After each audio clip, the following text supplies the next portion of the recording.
If you're into Game Boy, there's a good chance you'll like my new Neo Geo Pocket Color series too. Every Thursday I'm reviewing a new Neo Geo game. Just join the POCubed Patreon or become a channel member here on YouTube.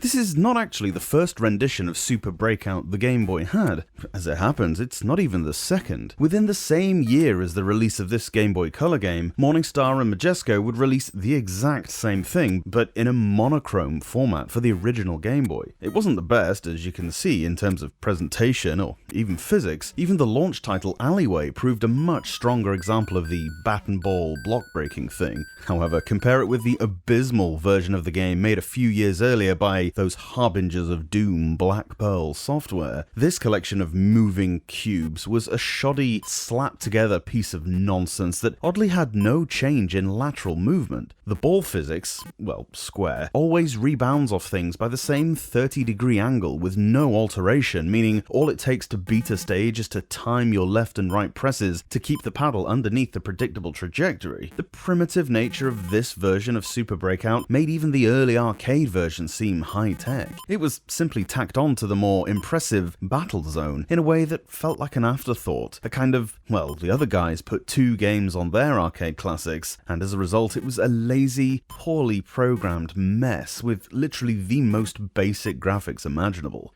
It wasn't even on the main screen, you had to press select to access it. Morningstar's version is better, and certainly closer to the arcade version, but it's still not without its problems. At least the lateral angles change up, and the speed is good, meaning you'll often have to hold A to speed your paddle up to make those unexpected rebounds. What both versions get wrong is the hit detection on the sides of the target blocks. So often your ball will ghost through stuff sideways in ways you aren't expecting. Not only does this put you in danger of missing your shot, but takes away the satisfaction of shooting a ball up a narrow tunnel and racking up loads of hits at once. Both versions suffering from this same problem leads me to question just how close to the originals these sorts of things need to be. That's how the arcade version does it, I know, but that was like 1978 or something. 20 years later, this faithfulness to the original should definitely have been ignored. Just program it properly. No one here played Arkanoid? It's jarring and not much fun. At least this newer version attempts to improve the visuals, another thing that really doesn't have to stay the same as the arcade version.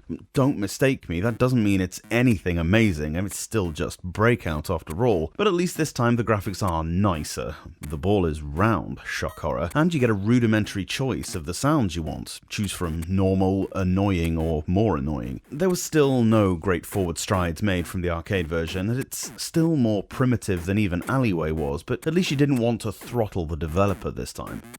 Would I buy a whole cartridge just for this title?